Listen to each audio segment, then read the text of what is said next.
Hey guys, it's Tandrake and I'm back with another part of Sorcery. Now, I'm leaving the trees and how much longer do you think we'll be travelling today? The mini-mite on your shoulder asks. I'm hungry and tired, we've gone such a long way. Not much further. The mini-mite sighs and slumps onto your shoulder. You continue along the path and around the side of a hill. A wooden hut is set onto the slope with an old woman sitting on the front step. A river seems to emerge from beneath her. As you get closer, you realise the water flows underneath her house, and the house itself is set on splayed struts like an insect, straddling the watercourse. A few paces from the house, the water plunges over the edge of a sheer cliff and disappears. Greet the woman. Greetings, you call. The woman looks up and smiles. Come over here, won't you, she calls. I can barely see.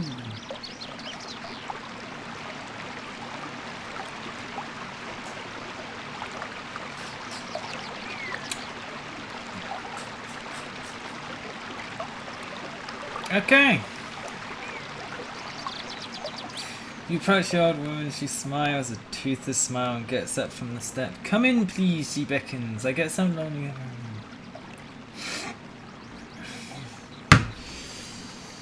I want to, but I'm scared.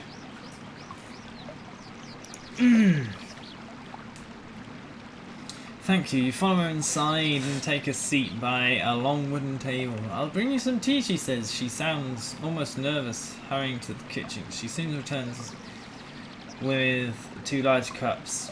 Watch it, Jan whispers in your ear. I don't trust this one. No, I don't either. Make conversation. The tea is still hot. The cup between your hand. You cup it between your hands as you speak. This is a beautiful place. You remark, watching the river outside the door plunging over the cliff face.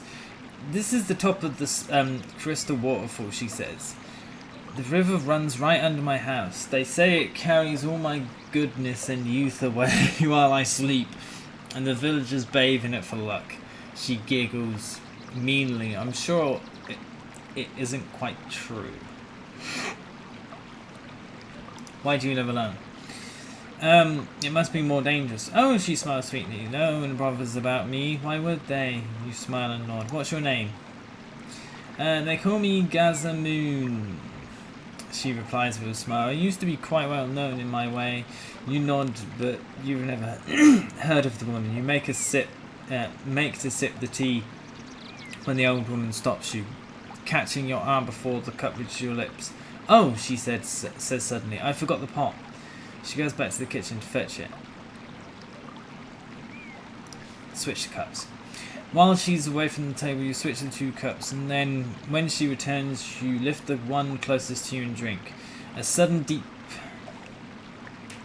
Bitch! Bitch! You wince and cough and find yourself seizing up. Oh, suspicious stranger, laughs the woman. I can count on travellers suspecting my witchcraft. Please release me. You try to shout, but paralysed and quite powerless, the old woman begins to search for your bags. Jin flits about in some distress, unsure what to do. She removes the giant's teeth in your gold, stashes what she has stolen into a drawer, and then flicks a finger, and you find yourself elsewhere.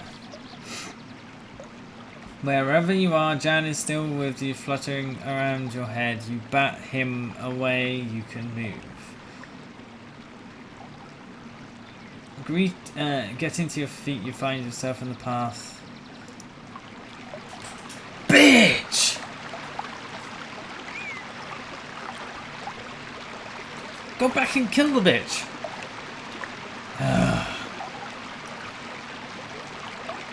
I knew there was something wrong. Why am I so stupid? No money, no food, fuck all, man. Late afternoon, you pass over the brow on the next hill, and below you is the village of... I'm still pissed. Torrid panny slung from one side of the valley to the next, like let's approach it.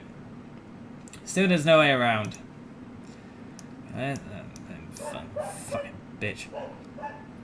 You enter the village. There's a definite air of depression hanging around the place. The swines are going about their business slowly and miserably, and pay no heed. Pay you no heed. You sit yourself down on a tree stump in the very centre of the village to consider your options. Make contact with villagers. You spy a group of swines sitting outside a low hut, and you walk over and sit yourself down. They are discussing a friend apparently killed in the night by an assassin with a curved blade. I met this assassin. You remark boldly, interrupting. Out in the forest, you met him? You're still alive? One of the twins replied thickly. I killed him. You reply. The swine spits a gob of green goop on the floor. You do good, but you 1 day late for us. Another swine bangs his head down on the table. But with Ish dead, who saved Tia? Who's Tia? Our flower, the swines who answered, wipes a tear from the corner of his eye, scratching himself painfully with an uncut fingernail. Tia is chief's daughter, the other swine says. Ish was to save her, now Ish not alive, so Tia soon not alive. What happened to her? Goblins, they sacrifice. He is unsure of the word, so mimes a gesture like a stabbing downward knife. Yes, sacrifice to a great cave demon. Trouble is, another says, our village die in chief line end. Tia is end, so if end ends, we end. All very sad. Very sad. They all agree. Who you, one asks suddenly, as if only just thinking of it, he prods you in the chest. Sorcerer. Sorcerer? A sudden gleam enters the biggest one's eye. Great sorcerer. I'm not gonna big myself up because I know what would happen. I do my best. Best is good. Make Tifa. He signals to the others who are quickly on their feet, big hefty arms swinging for you. We take to chief. Before you can resist, they have you and are hauling you bodily onto their shoulders. Jan clings onto your shoulder, refusing to be shaken free. In a whisper, you begin a prayer to your spirit for the whale to aid you. Nothing happens immediately. Then you reach a low hut and are thrown to the earth. Your arms and legs are released. Perhaps your spirit has heard you. You cannot be sure, but now that you have summoned the powers above, they will not have you again. What is it with capturing me? I'm taking my shit. The door slams unlocked. A moment later, it reopens and your position is thrown inside. Try to sleep. A few more minutes pass with no movement, figuring out they will probably now wait until daylight. You put your head down to sleep. The aching in your empty belly gnaws at you with glee. Physically, you were exhausted. When sun rises, you are too weak to rise with it. What's my fate? I died because of hunger!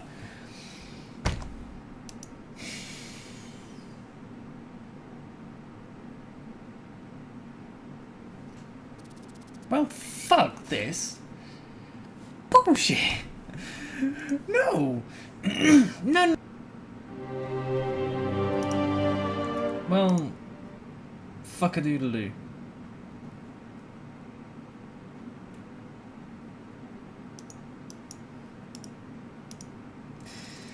I guess this is the end of... Oh, that's the end of this episode then. Oh, fuck this, man. Too much bad shit. And replaying it, like, how far away from...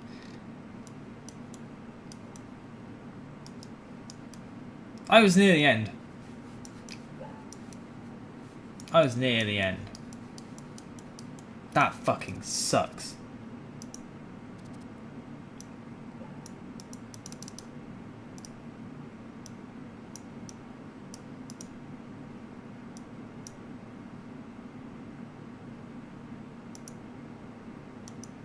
Oh, fuck. Again.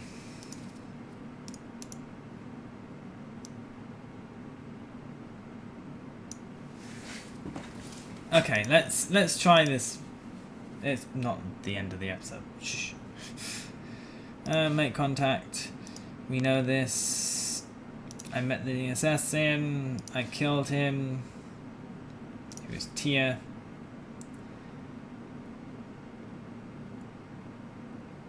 What happened to her? I'm gonna be a traveler this time. A sly gleam enters the...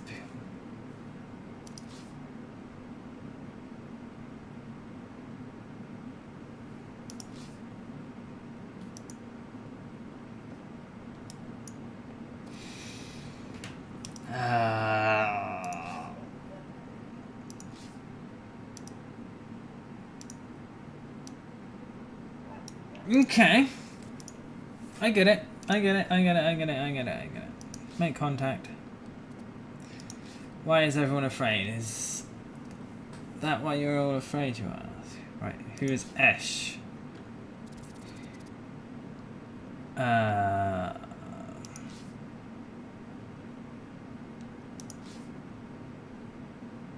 Fuck it, the greatest.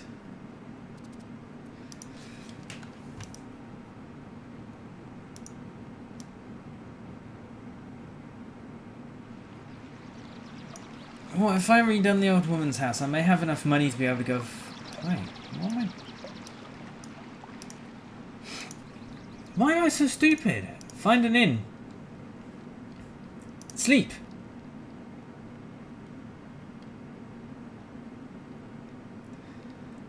Put your head down, try to sleep. Perhaps you manage a minute. Perhaps... Show yourself. You cry sitting up. Fuck off!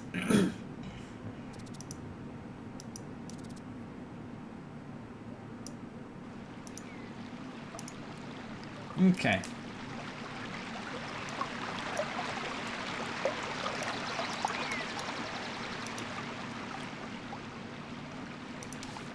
Okay, I'm gonna redo this. This is just gonna be the quick thing.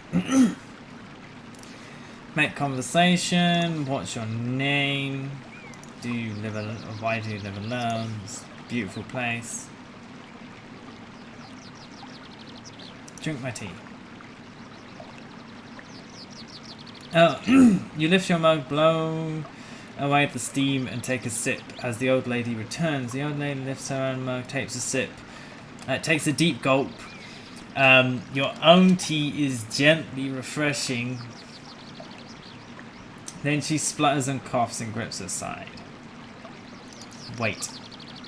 You sit back and watch to see what will happen. She's trying to smile, but the pain is clearly quite severe. Stumbling and almost falling, she staggers to her kitchen and gulps down another drink. When she returns, she's better. I'm not as young as I was, she explains. All the same, she pushes her tea to one side. But tell me... Are you a traveller? I'm an outcast. Really? A murderer, perhaps? Indeed, you answer. Tell me, on your journey you didn't come across an old man, did you? I met a lot of people. Very old. Carrying a page from a spell book. No, I met no one like that. Really, that's a pity. She seems to think for a moment and adds, but do you have anything of a magical nature? Yes. But no spellbook pages.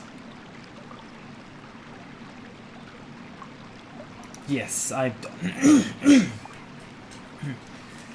Oh, she shrugs suddenly, seeming very old. It's part of a spell of pest repulsion. I once had it, but lost it. It was very useful around here. She waves you away without interest. Go on, go away. You step back on the path. Jan lets out a long sigh of relief. You know she was one of the most powerful sorceresses in the hills. I could smell it on her. You're lucky you got away alive. A harmless old lady. Okay.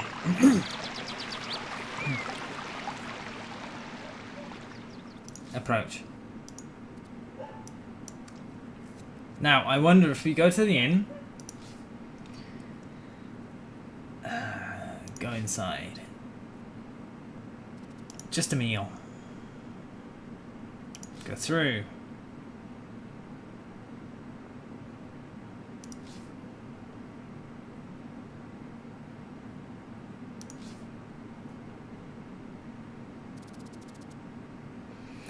That's very kind. With a last suspicious look at the elderly swain, you head upstairs to the inn, one of the empty rooms. The night closes in and the room has no candles. You hear footsteps on the staircase. You quickly move out of bed and take position behind the door. Sword at ready. Footsteps after footsteps approach.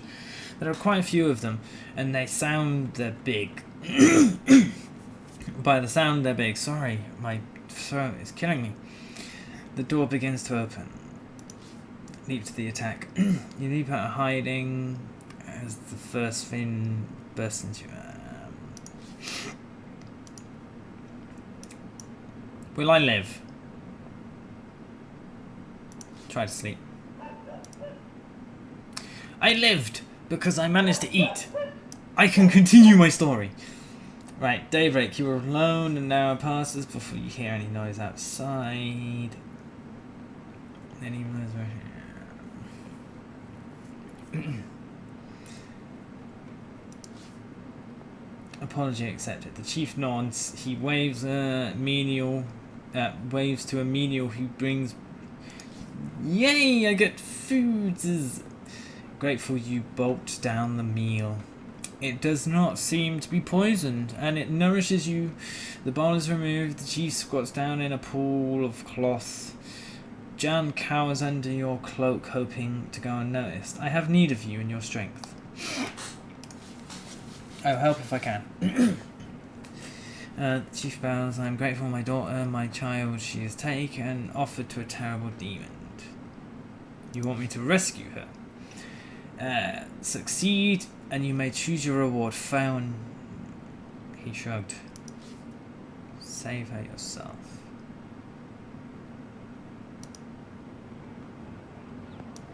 They're gonna chuck me in the crack in the ground.